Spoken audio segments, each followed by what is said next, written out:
Et si je te disais qu'un homme a survécu 438 jours en mer, sans nourriture, sans eau potable, sans espoir de retour, et si je te disais que c'est une histoire vraie? Eh oui, et c'est cette histoire extraordinaire que je te raconte aujourd'hui. Bienvenue sur notre chaîne, là où les histoires vraies dépassent la fiction. Si tu aimes ce que nous faisons, laisse un like et abonne-toi pour nous encourager.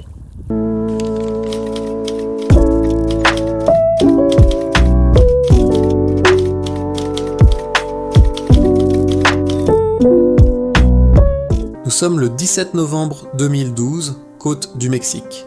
Un matin comme les autres. José Salvador Alvarenga, 36 ans, pêcheur expérimenté depuis 15 ans en chien. Ce matin-là, il part en mer avec son collègue Ezequiel Cordoba pour une simple journée de pêche. Leur embarcation? Un petit bateau de 7 mètres. Basique, mais fonctionnel.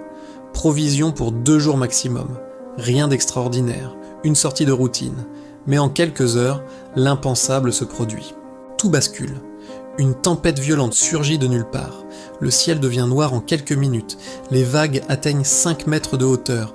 Le bateau est ballotté comme un jouet. Le moteur tombe en panne. La radio cesse de fonctionner. Les outils de navigation sont détruits. Les 2 hommes dérivent maintenant au milieu de l'immensité de l'océan Pacifique. Au début, José pense que les gardes-côtes vont les repérer rapidement. Mais les heures passent lentement. Puis les jours s'accumulent. Toujours rien. Après 3 jours en dérive, les provisions sont complètement épuisées. L'eau potable est terminée, la faim et la soif commencent à les torturer impitoyablement. C'est à ce moment crucial que José prend une décision radicale pour leur survie. Pour survivre dans cet enfer, il doit faire l'impensable, l'inimaginable. Il commence à attraper des petits poissons avec ses mains nues directement dans l'eau. Il les mange crus, sans assaisonnement, sans feu, sans outils, juste pour survivre. Parfois, il parvient à capturer des tortues de mer, il boit leur sang pour s'hydrater. Quand il pleut, ce qui est rare, il recueille chaque précieuse goutte avec sa bouche et ses vêtements. Mais le pire dans cette épreuve n'est pas la faim, ce n'est pas la soif non plus. Le pire, c'est la solitude écrasante qui commence à envahir leur esprit. Après un mois d'errance en mer, Ezequiel, son compagnon, commence à perdre tout espoir. Il refuse progressivement de manger. Il refuse de boire. Il abandonne le combat. Malgré les supplications désespérées de José, Ezequiel a pris sa décision. Il abandonne. Quelques jours plus tard, affaibli, Ezequiel meurt dans les bras de José. José Salvador Alvarenga est maintenant complètement, absolument seul. Incapable d'accepter la réalité, il garde le corps de son ami pendant 6 jours entiers. Lui parler, lui raconter sa journée, c'est ce qui le maintient psychologiquement en vie. Mais finalement, déchiré de douleur, il doit confier le corps d'Ezequiel à l'océan. Désormais, José est vraiment seul. Seul face à l'océan infini qui s'étend à perte de vue. Mais quelque chose au plus profond de lui refuse catégoriquement d'abandonner. Il pense constamment à sa famille restée au Salvador, à sa fille qui l'attend, à sa mère. Cette pensée, ce lien invisible, devient son ancre émotionnelle, sa raison de continuer. Les semaines se transforment lentement en mois. Le temps devient flou, abstrait. Son corps subit une transformation radicale, terrible. Il perd plus de 50 kilos. Ses cheveux et sa barbe poussent de façon complètement anarchique, sauvage. Sa peau brûle et se craquelle sous le soleil impitoyable du Pacifique. Parfois épuisé, il hallucine. Il voit sa famille marcher sur l'eau vers lui. Il parle à haute voix à des personnes imaginaires. C'est sa façon de ne pas sombrer dans la folie. Il prie avec ferveur. Il crie sa rage contre le destin. Il pleure toutes les larmes de son corps. Mais jamais, au grand jamais, il n'abandonne le combat. Jamais il ne baisse les bras.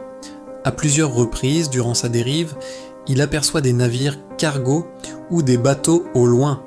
Il agite frénétiquement les bras, crie de toutes ses forces, mais personne ne le voit. Personne. Chaque fois qu'un navire disparaît à l'horizon, c'est un nouveau coup terrible au moral. 6 mois s'écoulent lentement. Puis 8 mois. Puis 10 mois, toujours à la dérive. José a maintenant dérivé sur plus de 10 000 km.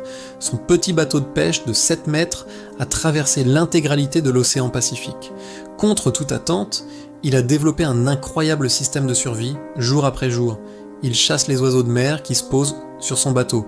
Il utilise leurs plumes pour fabriquer des pièges à poissons rudimentaires mais efficaces. Chaque jour qui se lève est une bataille acharnée pour survivre. Mais chaque jour, il tient bon, et puis, miracle inespéré, après exactement 438 jours passés en mer, 30 janvier 2014, au lever du jour, José aperçoit quelque chose d'inhabituel au loin, à l'horizon, de la végétation verte, de la terre ferme, enfin. Il n'ose pas y croire vraiment. Est-ce simplement une hallucination de plus ? Non, cette fois c'est réel. C'est vraiment réel, c'est l'île d'Ebon, aux îles Marshall. Après 14 mois de cauchemar absolu, José touche enfin la terre ferme sous ses pieds. Les habitants locaux de l'île sont complètement stupéfaits, horrifiés par son apparence physique. Cet homme squelettique, décharné, avec une longue barbe sauvage, la peau brûlée par le soleil. Il est à peine reconnaissable comme un être humain. Il ressemble à un fantôme vivant. Comprenant la gravité de la situation, il est immédiatement transporté d'urgence à l'hôpital. Le diagnostic médical est terrifiant. Déshydratation sévère, malnutrition extrême, anémie profonde. Les médecins qui l'examinent sont littéralement stupéfaits qu'il soit encore en vie. Quand la nouvelle se répand dans les médias internationaux, le monde entier est sous le choc. Certains journalistes et scientifiques doutent initialement de son histoire. C'est tellement incroyable. Mais les enquêtes méticuleuses, les analyses scientifiques, les témoignages concordants confirment absolument chaque détail de son récit. José Salvador Alvarenga dit la vérité. Il a survécu 458 jours en mer, complètement seul. Un exploit sans précédent. C'est officiellement la plus longue survie en mer jamais documentée dans toute l'histoire moderne. Après plusieurs mois de récupération médicale intensive, José retourne enfin dans son pays natal. Il retrouve sa famille au Salvador. Cette famille qui le croyait mort depuis plus d'1 an. Mais cette terrible épreuve l'a profondément changé, transformé à jamais. Le syndrome de stress post-traumatique le poursuit intensément pendant de nombreuses années. Il fait des cauchemars terrifiants chaque nuit. Il revoit constamment l'océan, les vagues, la dérive. Le visage de son ami Ézéchiel, mort dans ses bras, le hante constamment, jour et nuit. Mais malgré tout ce traumatisme, José décide courageusement de partager publiquement son histoire. Il veut que le monde entier sache une chose essentielle. L'esprit humain est incroyablement fort. Quand tu perds absolument tout, quand l'espoir semble définitivement impossible à atteindre, c'est précisément dans ces moments extrêmes que tu découvres de quoi tu es vraiment capable. Les scientifiques du monde entier ont étudié son cas médical en détail pendant des années. Comment son corps a-t-il pu tenir aussi longtemps sans vitamines, sans nutriments variés ? Son organisme s'est adapté de façon extraordinaire, presque miraculeuse, aux conditions extrêmes. Le corps humain est véritablement une machine de survie incroyable, capable de choses impossibles. Mais ce qui a vraiment sauvé José, ce n'était pas uniquement son corps physique, c'était son esprit indomptable, sa volonté absolument inébranlable de survivre et de revoir les siens, son amour profond pour sa famille, son refus total d'abandonner le combat. L'histoire de José Salvador Alvarenga nous enseigne quelque chose de fondamental sur la nature humaine. L'être humain peut surmonter l'insurmontable quand il refuse absolument d'abandonner ses rêves. Et toi, qu'aurais-tu fait à sa place ? Écris-le en commentaire pour nous partager cela. Si cette histoire t'a profondément marqué, laisse un like, abonne-toi et partage autour de toi. Merci d'avoir écouté jusqu'au bout et à très bientôt pour nos prochaines publications.